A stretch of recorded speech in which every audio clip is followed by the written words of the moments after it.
ଲକ୍ଷ୍ମୀଙ୍କ ପଟରେ କଣ ଅଛି? କଣ ଅଛି? କଣ ଅଛି ମାନେ ଏତିକି ବୁଝିପାରୁନ? ନାଇଁ ବନ୍ଧୁ ସତରେ ମୁଁ ବୁଝିପାରୁନି କଥା ଅଛି। ମାନେ ଆମେ ସ୍ୱର୍ଗର ନନ୍ଦନକାନନ। ତମେ ବନ୍ଧୁ ବୁଝିପାରୁନ? ସ୍ୱର୍ଗ ନୁହଁ, ସ୍ୱର୍ଗ ନୁହଁ। ଆଉ ଅପୂର୍ବ, ଅପୂର୍ବ ବନ୍ଧୁ, ଅପୂର୍ବ। ବନ୍ଧୁ ମୁଁ କହୁଛି ଶୁଣନ୍ତୁ ଧନପତି ମହାଶୟ। କୁହନ୍ତୁ କୁହନ୍ତୁ ଦେବୀ ଲକ୍ଷ୍ମୀରା କୁହନ୍ତୁ।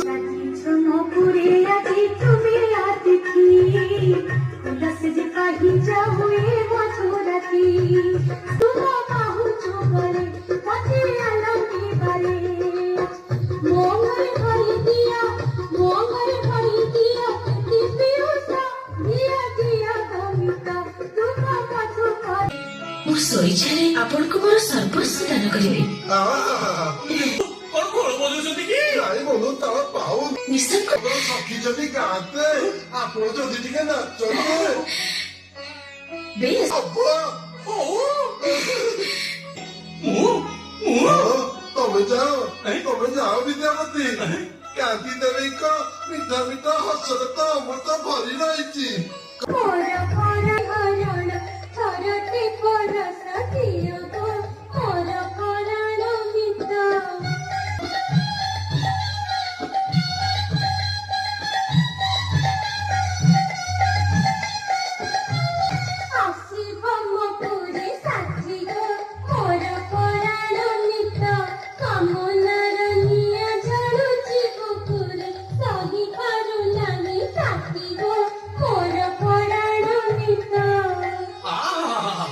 কি মধুর কণ্ঠ।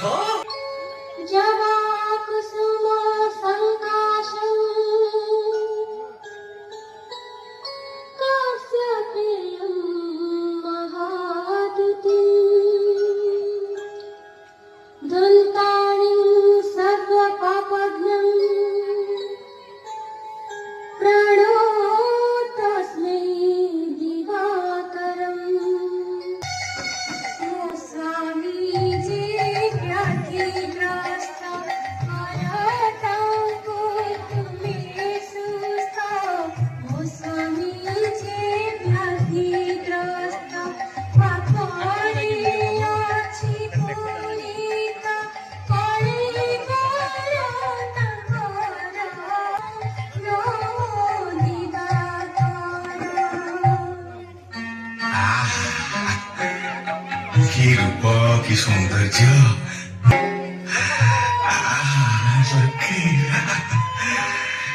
ଏଠି ଶୁଣୁଛ? ସୂର୍ଯ୍ୟ ଦେବତା କେତେବେଳେ ଉଦୟ ହେଇସାରିଲେଣି। ତମେ ସୂର୍ଯ୍ୟ ପୂଜା କରିବନି? ଲକ୍ଷ୍ମୀରା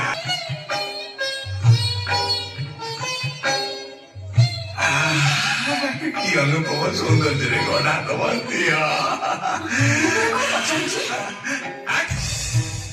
ବିରୋଧ କର। ମୁଁ ଟିକେ ଲକ୍ଷ୍ମୀରାକୁ ଆଖି ପୁରେଇ ତା ସୌନ୍ଦର୍ଯ୍ୟକୁ ଉପଭୋଗ କରି ସାରେ। ଲକ୍ଷ୍ମୀ ନିଜକୁ ସତୀ ବୋଲି ଆଲୋ ତୋ ସତୀ ମୁଁ ଲକ୍ଷ୍ମୀରା ବିନା ବଞ୍ଚି ପାରିବିନି। ଲକ୍ଷ୍ମୀରା ସରି ଆସି ହେଲଣି ତଥାପି ତମ ମନରେ ପାପ ଚିନ୍ତା ଯାଉନି।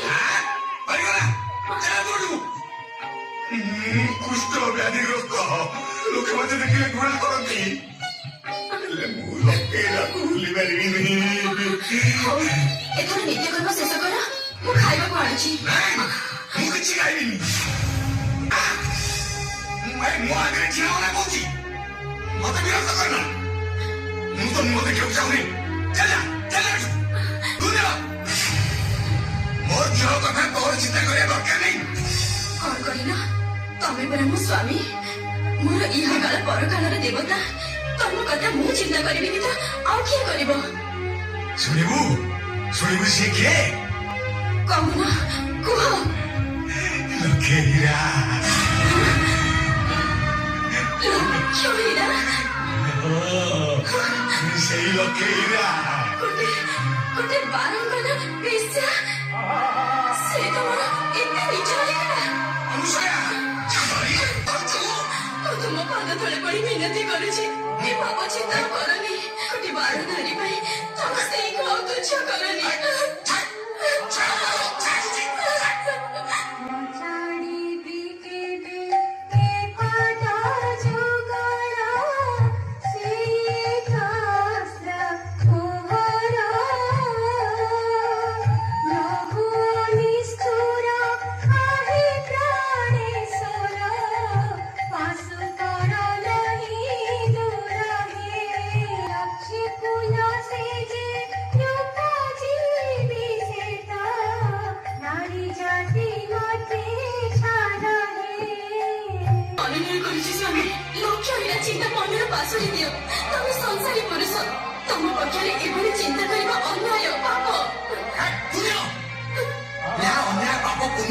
ବୁଝେଲା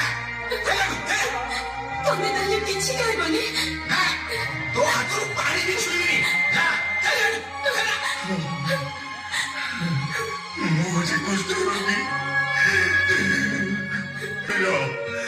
ମୁଁ ଜାଣେ ଲକ୍ଷ୍ମୀ ମତେ ଦେଖିବା ମାତ୍ରେ ଗୋଡ଼ାରେ ମୁହଁ ଫେରେଇ ଦବ ତଥାପି ମୋ ଶପଥ ଲକ୍ଷ୍ମୀର ଯୌବନ ଶ୍ରୀକୁ ଚିନ୍ତା କରି କରି ନିର୍ଜଳ ଉପବାସରେ ମୋ ଜୀବନ ହାରିଦେବି। ନା, ନା, ସେମିତି ଅଶୁଭ କଥା ତମେ କୁହନି। ଅନୁସୂୟ ବଞ୍ଚିତାଙ୍କୁ ଏମିତି ହବାକୁ ଦବନି। ଶୁଣ, ତମେ ଧୈର୍ଯ୍ୟ ଧର, ଅନ୍ନ ଜଳ ଗ୍ରହଣ କରି ସାଷ୍ଟାଙ୍ଗ ହୁଅ। ମୁଁ ତମକୁ କଥା ଦଉଛି, ତମେ ତମେ ଲକ୍ଷ୍ୟ ହୀରାକୁ ପାଇବ, ନିଶ୍ଚୟ ପାଇବ। କଣ କହିଲୁ କେମିତି? ମୁଁ ଲକ୍ଷ୍ୟ ହୀରାକୁ ତମ ପାଖକୁ ଆଣିଦେବି। ତୁ ଏକଥା କହୁଛୁ? ମୁଁ ଆଣିଦେବି ତମ ଲକ୍ଷ୍ୟ ହୀରାକୁ। ତାକୁ ପାଇଲେ ତମ ମନସ୍କାମନା ପୂର୍ଣ୍ଣ ହେବ, ଆମ ସନ୍ନ୍ୟାସୀଙ୍କର ବଚ ହେବ।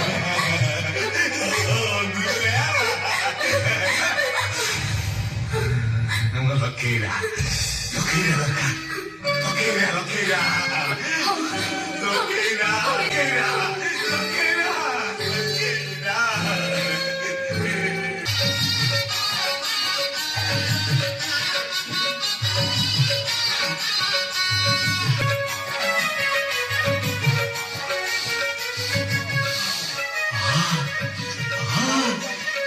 কি সুগন্ধ! କିଛି କ୍ଷଣ ପୂର୍ବରୁ ଲକ୍ଷ୍ମୀ ହୀରା ଏଠିକି ଆସିଥିଲେ କି? ଲକ୍ଷ୍ମୀ ହୀରାଙ୍କର ଏଇ କକ୍ଷ ମଧ୍ୟରେ ପାଦ ଦେବା ମାତ୍ରେ ଅନ୍ତର୍ପ ସ୍ୱରରେ କକ୍ଷ ପୀଠ ହେଇଯାଉଛି।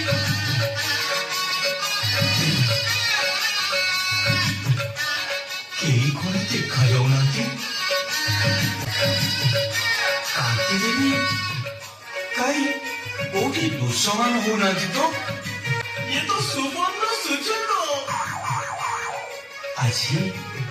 ଆଜି ଏ ସୁନ୍ଦର ମହଲରେ କେବଳ ରୂପସୀ ଲକ୍ଷ୍ମୀ ହୀରା ଆଉ ମୁଁ ଆଉ ଲକ୍ଷ୍ମୀ ହୀରା।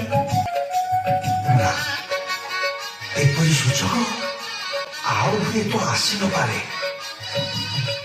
এই সুযোগরে লক্ষ্মী হীরাକୁ ମୁଁ ମୋର କବିତା ଶୁଣାଇ ମୁଗ୍ଧ କରିବି।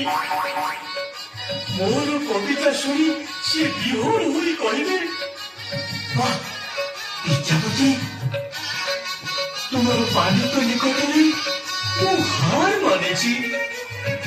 ତୁମର କବିତା ମତେ ପାଗଳ ବି କରିଦେଇଛି। ନିଅ ମତେ ଗ୍ରହଣ କର। ଆଉ ତାପରେ କି ସିଂହରଣ! ମୁଁ ସହିପାରୁନି। ହୀରାଙ୍କୁ ଶୁଣିବା ପାଇଁ ମୁଁ ଯୋଉ କବିତା ଲେଖିଥିଲି ତାକୁ ଆଉ ଥରେ ମନେ ପକେଇ ଟିକେ ଘୋଷି ଦିଏ। ଲକ୍ଷ୍ମୀ ହୀରା ତମେ ମାନବ କେହି କୁଆଡ଼େ ନାହାନ୍ତି। ମୁଁ ଏକାକୀ ଲକ୍ଷ୍ମୀ ହୀରାଙ୍କ କକ୍ଷରେ। ଆଜି ମୋ ପଥରେ କଟା ହେବା ପାଇଁ ମୋ ବନ୍ଧୁ ବିଦ୍ୟାପତି ବି ନାହାନ୍ତି। ମୁଁ ଏକାକୀ। ଇଏ ସୁବର୍ଣ୍ଣ ସୁଯୋଗ। ଏଇ ସୁଯୋଗରେ ମୁଁ ଲକ୍ଷ୍ମୀ ହୀରାକୁ ପରାଜିତ କରିବି। ହଁ।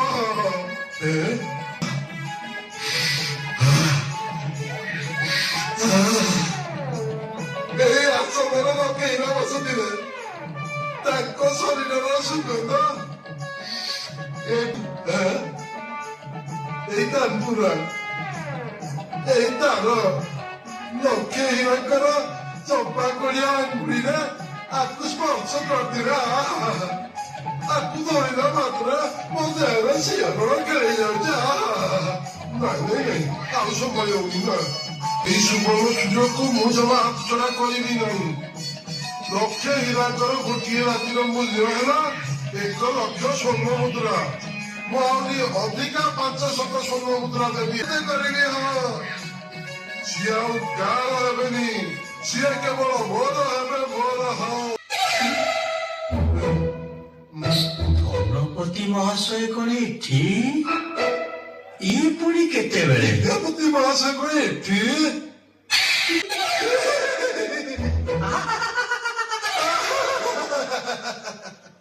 କିଏ ବନ୍ଧୁ କୁଆରେ ଏମିତି ବି ସିଆଡେ ହେଲେ ଯାହାଙ୍କ ପାଇଁ ପ୍ରାଣ ଅଥିର ଖାଲି ପଡିଛି ତାଙ୍କ ପୁର ତମେ ତାହେଲେ ନିରାଶ ହେଇ ଭିତରୁ ଫେରୁଛି ଲକ୍ଷେ ହୀରା ନାହାନ୍ତି କି କାନ୍ତି ଦେବୀ ମଧ୍ୟ ନାହାନ୍ତି ଲକ୍ଷେ ହୀରା ତାହେଲେ କୁଆଡେ ଗଲେ ସେ କଥା ଜାଣିଥିଲେ ମୁଁ କାହିଁକି ଆସିଥାନ୍ତି ଇଆଡେ ତମେ ହେଲ ବିଦ୍ୟାପତି ହଁ। ଅସୀମ ବିଦ୍ୟା ହେଲା ତମର ହଁ। ମୁଁ ହେଲି ଧନପତି ଅମତ ଧନ ହେଲା ମୋର ଆମ ଠାରୁ କାହାର ବିଦ୍ୟା ଆଉ ଧନ ବେଶୀ ହେଲା ଯେ ଏ ଲକ୍ଷେ ହୀରା ଆମକୁ ଆଉ ଅପେକ୍ଷା ନ କରି ତାଙ୍କ ସାଙ୍ଗରେ ଚାଲିଗଲେ ଯେଉଁଠିକୁ ଯାଆନ୍ତୁ ଏଠି ତ ନାହାନ୍ତି ଆମର ଆଉ ଏଠି କି କାମ ଚାଲ ଘରକୁ ଫେରି ଯିବା ଯାଇ କୋଉଠିକି ଯିବି ବନ୍ଧୁ କାମ ନାହିଁ ବନ୍ଧୁ କାମ ନାହିଁ ତମେ ଗୋଟେ କାମ କର ତମେ ଧରା ଧରି ହୋଇ କୌଣସି ମତେ ଏଠାରୁ ଚାଲିଯିବା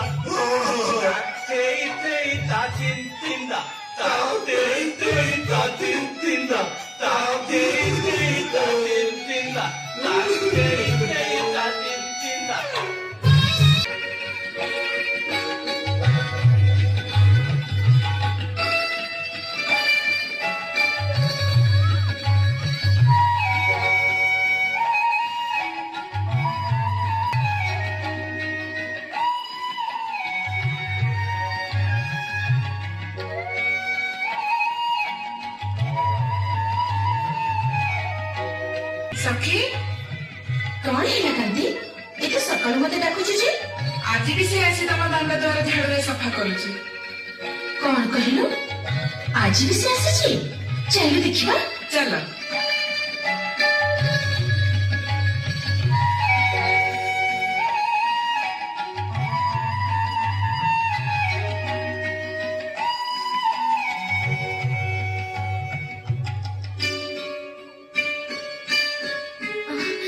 କିଏ ତୁମେ ଭଉଣୀ ତମକୁ ଦେଖିଲେ ଲାଗୁଛି ତମେ ଗୋଟେ ଭଲ ଘରର ଘରଣୀ ହେଲେ ନିତି ସକାଳୁ ଆସି ତମେ ମୋ ଦାଣ୍ଡ ଦ୍ୱାରା କାହିଁ ଘରକୁଛ ମୁଁ ଜଣେ ହୀନ କପାଳୀ ସ୍ତ୍ରୀ ମୋ ଜୀବନରେ ଭରି ଯାଇଛି ଉଆସର କାଳିମା ବ୍ରାହ୍ମଣ କୁଳର ବୋହୂ ହେଇବି ମୁଁ ଜଣେ ରୂପଜୀବୀ ଗଣିକାର ଦାଣ୍ଡ ଦ୍ୱାର ଓଳଉଛି ତୁ ନିହା ତୋର ଏତେ ସାହସ ଚଣ୍ଡାଳୀ କାମ କରୁଛୁ ହେଲେ ଲକ୍ଷେ ହୀରାକୁ ତୁ ଗଣିତା ବୋଲି କହୁଛୁ ଥାଉ କାନ୍ତି ତୁ ସେମିତି କହନା ବିଚାରି ଭାରି ଦୁଃଖିନୀ କୁହ ଭଉଣୀ କଣ ହେଇଛି ତମର କଣ ତମର ଦୁଃଖ କିଏ ତମେ ତମେ ନେଇକି ଗାଧେଇ ଗଲା ବେଳେ ଯୋଉ ଭିକାରୀ ଜଣକ ତମକୁ ଚାହିଁ ରହିଥାଏ ଓହୋ ସେ କୁଷ୍ଠରୋଗୀ ଭିକାରୀ ବିଷ୍ଣୁ ଦାସ କଣ ତମେ କୁଷ୍ଠରୋଗୀ ବିଷ୍ଣୁ ଦାସଙ୍କ ଘରଣୀ ହଁ ଭଉଣୀ ଆହା ତମର ଏ ସୁନ୍ଦର ରୂପ ଏ ମିଠା କଥା ହେଲେ ତମ ଦୁର୍ଭାଗ୍ୟକୁ ଜଣେ କୁଷ୍ଠରୋଗୀ ତମର ସ୍ୱାମୀ ନା ନା ଭଉଣୀ ଦୁଃଖ ଅନ୍ୟ ଆଗରେ କହିଦେଲେ ଦୁଃଖ ଲାଘବ ହେଇଯାଏ କୁହ ଶୁଣି ମୋର ଦୁଃଖ କାହାଣୀ ଦୟା କରିବ ମୋତେ ସତ ମୁଁ କହୁଛି ଭଉଣୀ ପାରେ ଯିବ ପରତେ ତୁମକୁ ପାଇବା ଆଶାରେ ହେଉଛନ୍ତି ଆପଣ ଏ ତୁମେ କଣ କହୁଛ ଅନୁସୂୟା ବ୍ରାହ୍ମଣ ନାରୀ ହୋଇ ତମେ ପ୍ରତିନିନ୍ଦା କରୁଛ ନିହାତି ଅବାନ୍ତର କଥା କହୁଛ ମୋର ଆଉ କିଛି ଉପାୟ ନାହିଁ ଭଉଣୀ ଏ କି କଥା ତମେ କହୁଛ ହୋଇ ବ୍ରାହ୍ମଣ ନାରୀ ମତି ଭବ ଘଟି ନାହିଁ ତ ବାବା ଅଟ ପାଗଳି ଦଶରୀ ଗୋପାଳ ସାକ୍ଷାତେ ତୁମେ କରିଛ ଯାକୁ ଅଭାଗିନୀ ମୁଁ ଯେ ଅବଳା ଆଉ ନାହିଁ ଉପାୟ ତେଣୁ ତୁମ ପଦ ଯୁଗଳେ ଘିନିଲି ମୁଁ ଆଶ୍ରୟ ତୁମକୁ ପାଇବା ପାଇଁକି କରିଛନ୍ତି ସେ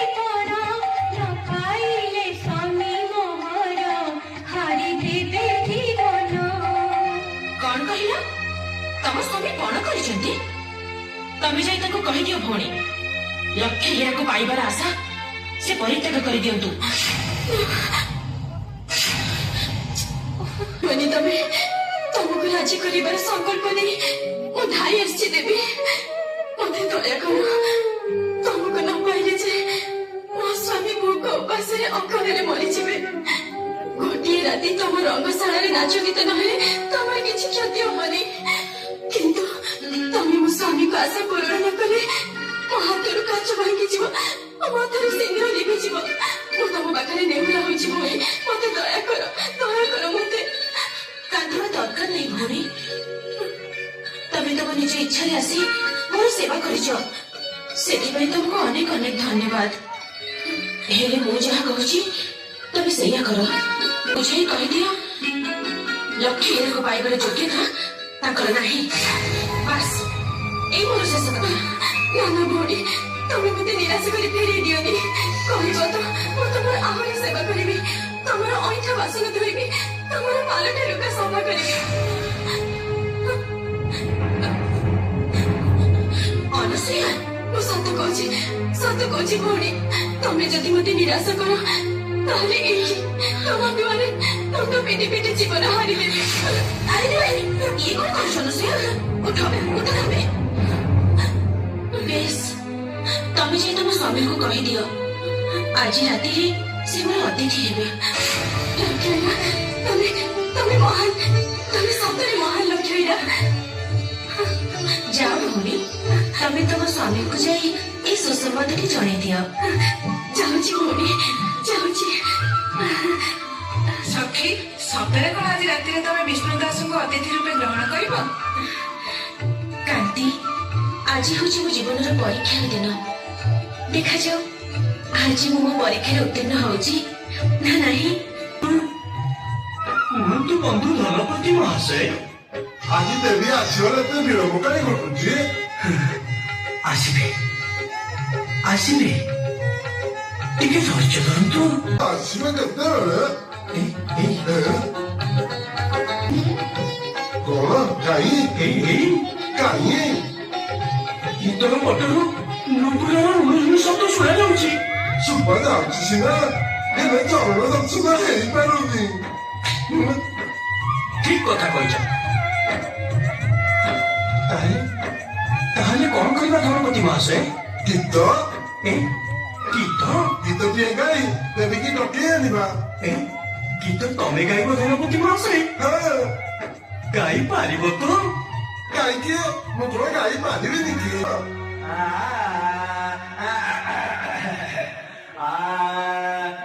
आखि पानी गला सुखी तुम बाट चाही आखि पानी गला सुखी हीरा किंपा तुने आस नहीं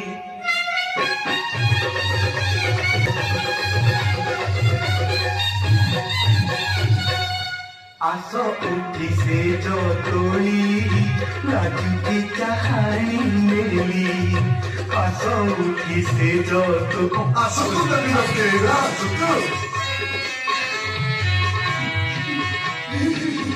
विद्यापति महाशय धनपति महाशय आज मो रंगशालार अतिथि आपण माने नुहंती ଆମେ ନୁହେଁ ना आपण माने जाई पारंती ଆମକୁ ପରିହାସ କରୁନ ତ ଦେବୀ ना ना आज पई आपण माने मते क्षमा करंतु ତାଙ୍କର ନାହିଁ ଆମେ ଆସୁଛୁ ଆସନ୍ତୁ ଧନପତି ମହାଶୟ ଆସନ୍ତୁ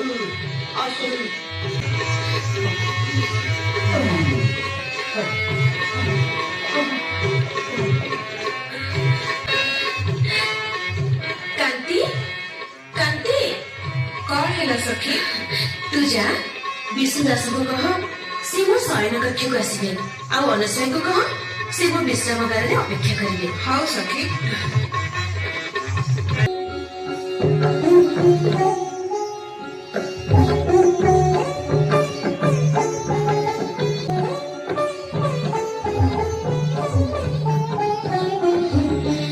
बस विष्णु दास बस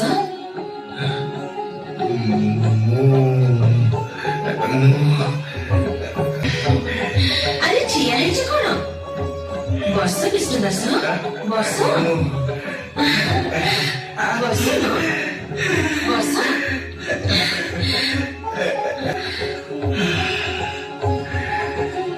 ହେଲା ଏ ସାଜସଜ୍ଜା ଦେଖି ଚମକି ପଡୁଛ? ହଁ ହଁ ମୁଁ ବୁଝିପାରୁନି ମୁଁ ଅଛି କୋଉଠି, ସ୍ୱର୍ଗରେ ନା ତମେ ତ ଜାଣିଛ ମୁଁ ଜଣେ ରୂପଜୀବୀ। ରୂପକୁ ଜୀବିକା କରି ଚଳିବାକୁ ହେଲେ ନିଜକୁ ଆଉ ନିଜ ପରିବେଶକୁ ସଜେଇ ନ ରଖିଲେ ଗ୍ରାହକ ମାନେ ମୋ ଆଡକୁ ଆକୃଷ୍ଟ ହେବେ କେମିତି? ଏଇ ଦେଖୁନ ଏ ଦେହରେ ଅଳଙ୍କାର ଏସବୁ ମୋ ନିଜର ନୁହଁ। ଏସବୁ ଗ୍ରାହକ ମାନଙ୍କର ଉପହାର। କେତେ ଧନୀ ରାଜା ମହାରାଜା ନିତି ରଙ୍ଗଶାଳାରେ ପାଦ ପକାନ୍ତି। ନିତାନ୍ତ ଗରିବ, ଭିକ୍ଷା କରି ଚଳେ। ମୁଁ ବା ତମକୁ ଚିନ୍ତା ନାହିଁ, ତମ ମନର ମୂଲ୍ୟ ଏଇ ଅଳଙ୍କାରର ମୂଲ୍ୟଠୁ ଢେର ଅଧିକ। ତମେ ତମେ ସତ କହୁଛ ଫେରା ବାସନା। କଣ ହେଲା? ନାଇଁ ମୁଁ ତଣ୍ଟି ଶୁଖି ଯାଉଛି, ଟିକେ ଟିକେ ପାଣି ପାଣି ଦବ ପିଇବାକୁ। ହଁ ମୁଁ ଇଏ ସାଙ୍ଗେ ସାଙ୍ଗେ ନେଇ ଆସୁଛି।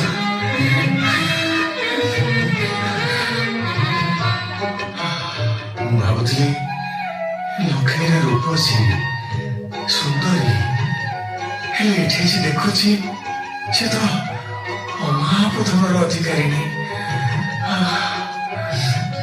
ମୁଁ ତ ଛାଡ଼ ଭିକାରୀଟା। କଣ ଏତେ ଭାବୁଛ? ନିଅ ପାଣି ପିଇବ ପରା। କିନ୍ତୁ ନିଅ ପାଣି ପିଅ। ଗୋଟାଏ ସୁନା ପାତ୍ର, ଗୋଟାଏ ମାଟି ପାତ୍ର, ଏମିତି ଦିଟା ପାତ୍ର ପାଣି ଆଣିଛ କାହିଁକି? দুই পাত্রে ভরে আনিছি হীরা, এ কাহিনী সোনা না মাটিরা। সোনা পাত্রে আছে সুমিষ্টা যারা, মাটির গঙ্গা নদীরা জড়ালে, এবে তুমি পানা করালে। হাজে উজাড়া করি ভালে পানা, নিয়া বধাইনা করালে। গভীর সংশয় মনে জাগুচি, স্বর্ণ পাত্রে সিনা তুম চরণী। যেণু তুমে মহাদীত মানিনি যে, মাটি পাত্র নুহে যুগ যে। ভরা অঙ্গে যার স্বর্ণ অলঙ্কার, মাটি পাত্র কিবা ভোগ্য যে। নাকুহায় মন্দা অতিথি হারা, লক্ষ্মী সোনা তোমারে হারা মোরা। আজি রাতি পাই লক্ষ হীরারা, রূপ যাওয়ারা সবু তোমারা দে। আড়া নাহি মনে ধমদে, তিনু পাত্র জল পিত তৃষা, মেটাইব তুমি জানা দে। ଲକ୍ଷ୍ମୀ ହୀରାକୁ ନିଜର କରିବା ପାଇଁ ତମେ କଣ କରିଛ? ଯେତେବେଳେ ତୃଷ୍ଣା ନିବାରଣ ପାଇଁ ତମେ କେଉଁ ଜଳ ପାନ କରିବ ସେ ବିଚାର ମଧ୍ୟ ତୁମର ବିଷ୍ଣୁ ଦାସ। ବେଶ, ମୁଁ ତେବେ ସେଇ ବକନ୍ୟା ନଦୀର ପବିତ୍ର ଜଳ ପାନ କରିଲି, ମୋ ତୃଷା ନିବାରଣ କରିବି। କି ଆଶ୍ଚର୍ଯ୍ୟ! ସୁବାସିତ ଜଳ ପୁଣି ସ୍ୱର୍ଣ୍ଣ ପାତ୍ରରେ ଥାଉ ଥାଉ ତମେ ମାଟି ପାତ୍ରର ଜଳ ପାନ କରିବା ପାଇଁ ଚାହିଁଲ ଯେ? দরিদ্র দিন হীন ভিকারী, ভোগ কাহি ভাগ্যে মোহরি। মাটি চটাণরে মুহি আশ্রিত, ও পাই উত্তম মাটির পাত্র যে। নারী মধুধা কিঞ্চিত যে, পবিত্র নির্মল জল আন বলি কলিতাকু মনোনীত যে ତମେ କେଉଁ ପାତ୍ରର ପାଣି ପିଇବ? ଗରିବ ଭିକାରୀ ସୁବର୍ଣ୍ଣ ଭୋଗ କରିବା ତ ଦୂରର କଥା ଆଖିରେ ଦେଖିବା ମଧ୍ୟ କଷ୍ଟ। ଏହି ମାଟି ଚଟାଣରେ ମୁଁ ଆଶ୍ରା ନେଇଛି, ତେଣୁ ମାଟି ପାତ୍ରର ପବିତ୍ର ଜଳ ପିଇ ମୁଁ ମୋର ତୃଷା ନିବାରଣ କରିବି। ଅଥେଇରା କାନ୍ତି କାନ୍ତି କଣ ହେଲା ସଖୀ? ଶୁଣ, ତୁ ଯାଇ ଅନସୂୟାଙ୍କୁ ଏଇଠିକି ପଠେଇ ଦେ। ହଉ ସଖୀ। ସତରେ ତମେ ଆଜି ଏକ ବିଚାରବନ୍ତ ପୁରୁଷର ପରିଚୟ ଦେଇଛ ବିଷ୍ଣୁ ଦାସ। ନିଅ, ପାଣି ନିଅ।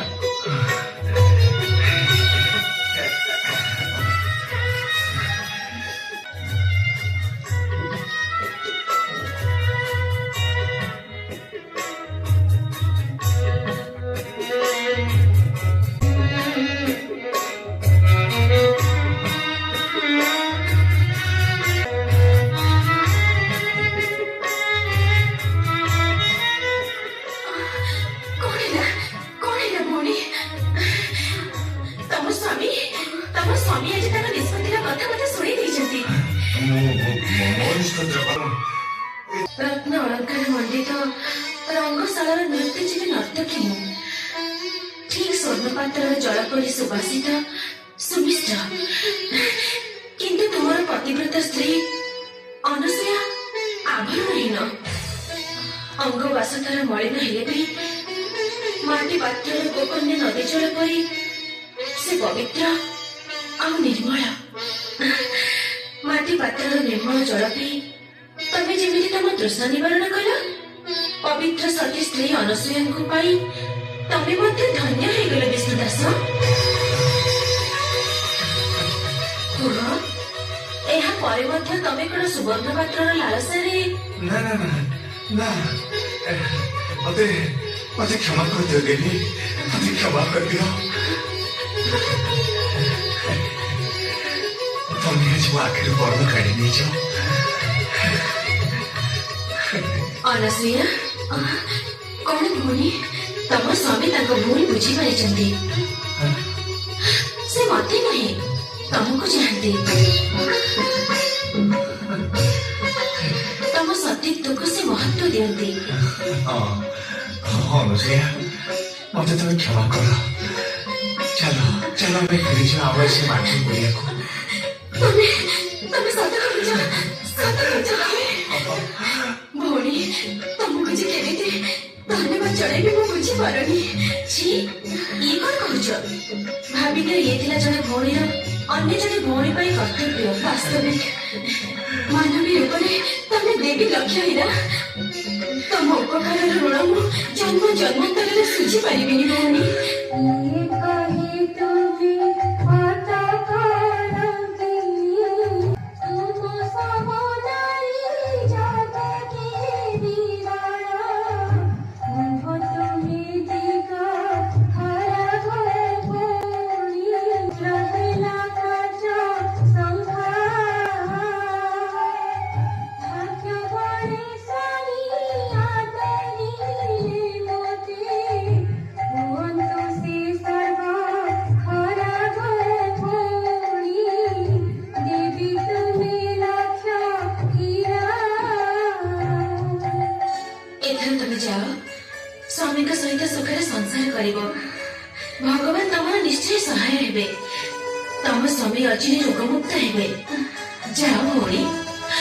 ହେଲେ ଏ ଅନ୍ଧାର ରାତିରେ ତମେ ଯିବ କେମିତି? ଚିନ୍ତା ନାହିଁ ଭଉଣୀ।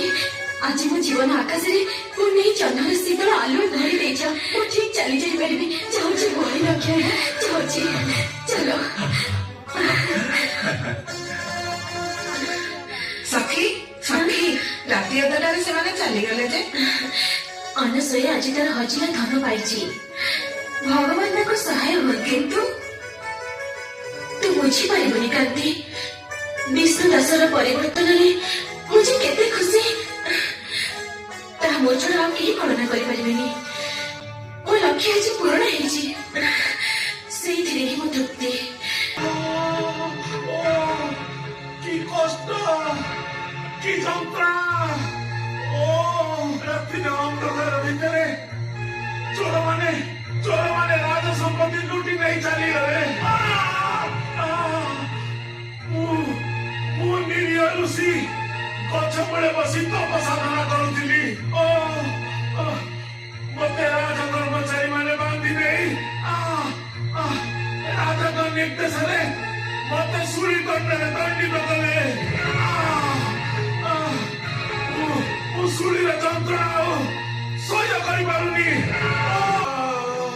ତମେ ମତେ ସତ କରି ଧରିଥାଅ। ଅନୁସୟା, ମୋ ପାଦରେ ସେ ଗଭୀର କ୍ଷତ, ମୁଁ ତ ଚଞ୍ଚଳ ଚାଲି ଯାଇ ପାରିବିନି। ଚିନ୍ତା କରନି, ଧୀରେ ଧୀରେ ପାଦ ପକେଇକି ଆସ। ତମେ ବି ସାବଧାନରେ ବାଟ ଚାଲ, ଅନ୍ଧାରରେ କିଛି ଦେଖାଯାଉନି। ମୋ ଆଖିରେ ଯେମିତି ଭରି ରହିଛି ପୁଣି ରାତିର ଆଲୁଅ। ଭଉଣୀ ଲକ୍ଷ୍ୟାଇନାଙ୍କ ପାଇଁ ମୁଁ ଆଜି ଅମୃତ ପାଇଯାଇଛି।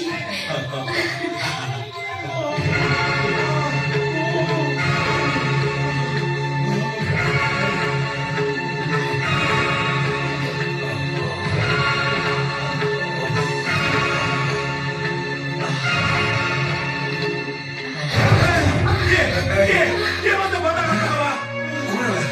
କଣ ହେଲା ଅନୁସୟା? କିଏ ଆପଣ? ଅନ୍ଧାର ତ କିଛି ଦେଖାଯାଉନି। ମୁଁ ଆଗ୍ନିକ ଋଷି, ଏଠି ଶୂଳି ଦଣ୍ଡ ଭୋଗ କରୁଛି। କିଏ ମତେ ବନ୍ଧା କରିଦେଲା? କିଏ? ମତେ କ୍ଷମା କରିବି ମହର୍ଷି, ମୁଁ ଜାଣି ଶୁଣି ଅପରାଧ କରିନି। ଅନ୍ଧାରେ ଚାଲୁ ଚାଲୁ ଝୁଣ୍ଟି ପଡ଼ିଲି। ଚୂଡ଼ ହସ୍ତରେ ମୁଁ ଆପଣଙ୍କୁ ନିବେଦନ କରୁଛି, ଜୟ ଅନୁସୟା। ରାତି ପାଇଲେ ମୁଁ ବିଧବା ହେବି। ଏ ଦାରୁଣ ଅଭିଶାପ ନେଇ ମୁଁ କେମିତି ଫେରିଯିବି ମହର୍ଷି? মিনতি মোহর ঘেরা মহামুনি নফেরা শূন্য হস্তে এরাতি পাহিলে বৈঠক দুঃখরে বঞ্চিবি মুখে দশ দশ ক্ষমা কর মুনি বর দুঃখে অবয়াকু দেই নিদারুণ দুঃখ কিলাভ পাইব সতে। অসম্ভব এই কথা।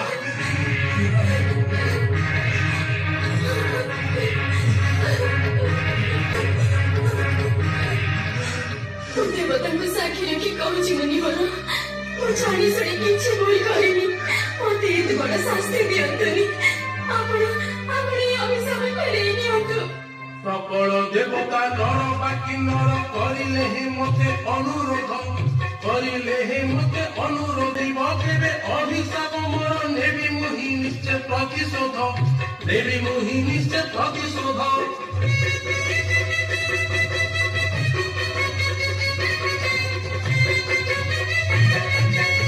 আগ্নিকম নাম অগ্নিকম জান পড়ি জালি করি নারক্ষার স্বামী অনুরাগ তার মৃত্যু যোগ করিবি যে বাট পরিষ্কার। ଏତେ ଆପଣଙ୍କ ଅନ୍ତରରେ ଦୟା ସଞ୍ଚାର ହେଲା ନାହିଁ, ତାହେଲେ ଆପଣ ମଧ୍ୟ ଜାଣି ରଖନ୍ତୁ ମହର୍ଷି ଆଗ୍ନିକ, ପତିବ୍ରତା ସତୀ ନାରୀ ମୁଁ। ଯଦି ମୋର ପତିବ୍ରତା ଧର୍ମ, ମୋର ସତୀ ଧର୍ମ ସତ୍ୟ ହୋଇଥାଏ, ତାହେଲେ ମୁଁ ମଧ୍ୟ କହୁଛି ଏ ରାତି ପାହିବ ନାହିଁ, ମୋ ସ୍ୱାମୀର ମୃତ୍ୟୁ ହେବ ନାହିଁ।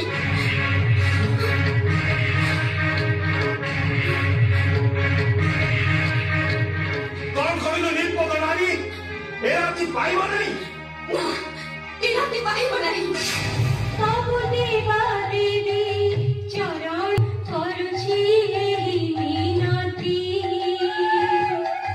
ବ୍ରହ୍ମା ବିଷ୍ଣୁ ଦେବ ଦେବ ମହାଦେବ ଶୁଣି ଖାଅ ମୋ ଭାରତୀ। ସତୀ ମା ଭବାନୀ ସତୀ ମା କମଳା ସତୀ ଗୁଣି ବର ଦେହି। ସତୀ ହୋଇ ଯଦି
ପ୍ରହର ପ୍ରହର କେତେ ପ୍ରହର ବିତିଗଲାଣି ତଥାପି ତଥାପି କାଳ ରାତି ପାଉନାହିଁ କାହିଁକି? ବନ୍ୟଜନ୍ତୁ ମାନଙ୍କର ଗର୍ଜନ ରାକ୍ଷସ ମାନଙ୍କ ବିକଟ ହସରେ ମେଦିନୀ କମ୍ପି ଉଠୁଛି। ହେ ପ୍ରଭୁ ନାରାୟଣ, ଏ ଭୟଙ୍କର କାଳରାତି ପାହୁନାହିଁ କାହିଁକି? ରକ୍ଷା କର ହେ ଗଲକୁ ବିହାରୀ। ହେ ସୂର୍ଯ୍ୟ ଦେବତା, ଆଉ ଏ ରାତ୍ରର ଅନ୍ଧକାର ସହ୍ୟ କରି ହେଉନି। ଦୟାକରି ପୂର୍ବ ଦିଗରେ ଉଦୟ ହୁଅ ପ୍ରଭୁ। ହେ ସୂର୍ଯ୍ୟ ଦେବତା, ତୁମ ବିନା ପ୍ରାଣୀ ଜଗତ ଯେ ନିର୍ମାଣ ହେଇପଡ଼ିଲେଣି। ରକ୍ଷା କର ରକ୍ଷା କର ରକ୍ଷା କର ରକ୍ଷା କର ରକ୍ଷା କର ରକ୍ଷା କର ରକ୍ଷା କର ରକ୍ଷା କର ରକ୍ଷା କର ରକ୍ଷା କର ରକ୍ଷା କର ରକ୍ଷା କର। ଗୋଲକ ବିହାରୀ ବିଷ୍ଣୁ କୁହନ୍ତୁ ବେଦପତି, ପୃଥିବୀରେ ରାତି ଆଉ କଣ ଦିବସ ହେବ ନାହିଁ? ସଚରାଚର ପ୍ରାଣୀ କଣ ଏମିତି ଅକାଳରେ ନିଶ୍ଚିହ୍ନ ହୋଇଯିବେ? ଆପଣ ତ ସୃଷ୍ଟିକର୍ତ୍ତା, ମୁଁ ପାଇଁ ଏହାର କି ଉତ୍ତର ଦେବି? କିନ୍ତୁ ଆପଣ ତ ପାଳନ କର୍ତ୍ତା। ମୁଁ ଜାଣେ ପିତାମହ, 7 ଦିନ 7 ରାତି ପୃଥିବୀ ପୃଷ୍ଠରେ ସୂର୍ଯ୍ୟଙ୍କର କିରଣ ପଡ଼ିନାହିଁ। ପ୍ରାଣୀ ଆଉ ଉଦ୍ଭିଦ ଜଗତ ମ୍ରିୟମାଣ ହୋଇ ପଡ଼ିଲେଣି। ତାହେଲେ କିନ୍ତୁ କଣ କରାଯିବ? ଅନସୂୟା ଯେ ପରମ ଶକ୍ତି, ପତିବ୍ରତା, ତାଙ୍କର ବାକ୍ୟ କେବେ କଣ ଅନ୍ୟଥା ହୋଇପାରେ? କିନ୍ତୁ ମର୍ତ୍ତ୍ୟରେ ଦିବସ ନହେଲେ ଯେ ମର୍ତ୍ତ୍ୟ ଧ୍ୱଂସ ପାଇଯିବ। ଆଉ ଛଳନା କରି ଉପାୟ କଣ କୁହନ୍ତୁ କମଳାପତି? ଏକମାତ୍ର ଉପାୟ, ସତୀ ଅନୁସୂୟା ଯଦି ତାଙ୍କ ବାକ୍ୟ ଫେରାଇ ନିଅନ୍ତି, ତେବେ ମର୍ତ୍ତ୍ୟରୁ ରାତ୍ରିର ଅନ୍ଧାର ଅବସରି ଯିବ। କିନ୍ତୁ ଏହି କାର୍ଯ୍ୟ ସମ୍ପୂର୍ଣ୍ଣ ହେବ କେମିତି? ସତୀଙ୍କୁ ସ୍ୱଦେହରେ ସ୍ୱର୍ଗ ଗମନ ପାଇଁ ଅନୁମତି ଦେଲେ। କିଏ ଦେବ ତାଙ୍କୁ ଅନୁମତି? ସ୍ୱୟଂ ବେଦପତି ପିତାମହ ବ୍ରହ୍ମା। ବେଶ, ଏହି କ୍ଷଣି ମୁଁ ତାଙ୍କୁ ଅନୁମତି ପ୍ରଦାନ କରୁଛି। ହେ ସତୀ ଅନୁସୂୟା, ତୁମେ ସ୍ୱଦେହରେ ସ୍ୱର୍ଗପୁରୀରେ ପ୍ରବେଶ କର।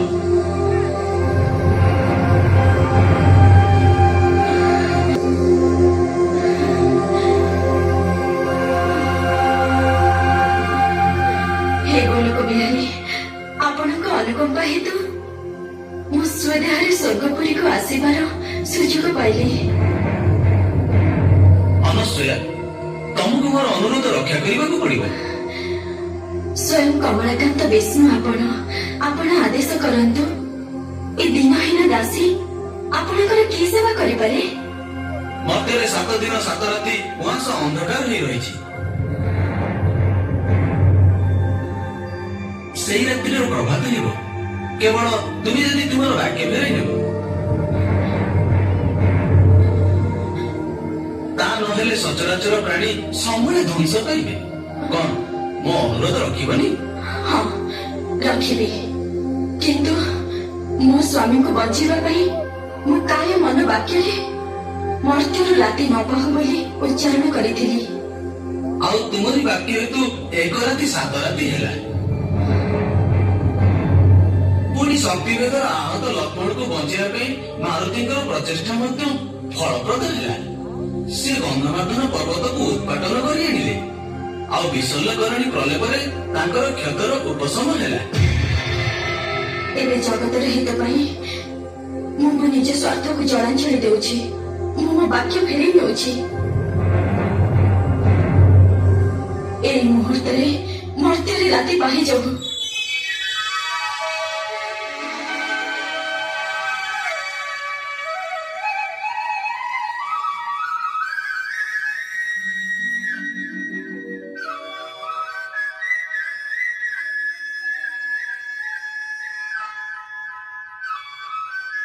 ଧନ୍ୟ ଧନ୍ୟ ସତୀ ଅନୁସୂୟା, ତୁମର ନିଷ୍ଠା ଏବଂ ପାତିବ୍ରତ୍ୟ ଦ୍ୱାରା ସତୀତ୍ୱର ଯେଉଁ ମହାନ ପରାକାଷ୍ଠା ତୁମେ ସୃଷ୍ଟି କରିଗଲ, ତାହା ତୁମକୁ ସ୍ମରଣ କରି ରଖିବ। ତୁମର ପୁଣ୍ୟ ହେତୁ ସ୍ୱଦେହରେ ତୁମ ସ୍ୱର୍ଗପୁରୀରେ ପଦାର୍ପଣ କରିପାରିଛ। ସେହି ପୁଣ୍ୟ ବଳରେ ତୁମ ସ୍ୱାମୀ ଅଚିରେ ରୋଗମୁକ୍ତ ହେବେ। ଏଣିକି ମର୍ତ୍ତ୍ୟର ଲୋକମୁଖେ ଯୁଗେ ଯୁଗେ ଏହି କଥା ପ୍ରଚାରିତ ହେବ। ନ ପାହୁ ରାତି, ନ ମରୁ ପତି, 1 ରାତି ହେଉ ଶପଥ ରାତି।